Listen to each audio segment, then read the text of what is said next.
Hi guys, let's do an honest review about sa trending na Olive's Watch for Men. Ayan, so packaging pa lang panalo na. May freebie pa pala siya na bracelet. So sa loob ng box is may user manual at wow, sobrang ganda ang syala. Mukhang mamahalin. Kapag nakita nyo in person ito, mahawakan. Mukha siyang relo ng mga CEO ng kumpanya na nakakita natin sa mga Korean novela Promise.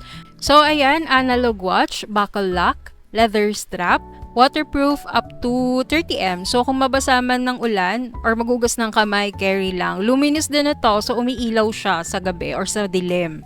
Maisingit ko na lang din, meron na siyang 26.2k sold items na at may 5.8k positive reviews na pwede mong ma-legit check. O diba, mukhang luxury watch. Sa itsura pa lang, akalain mong nasa 5k na, pero no.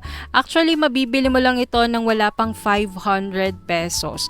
Approved na approved para sa akin itong Olive's Watch for Men. Ayan, pwedeng-pwede nyo itong ipangregalo and then super duper affordable. Kayang-kaya ng budget. Ayan, nalalapit na ang Father's Day.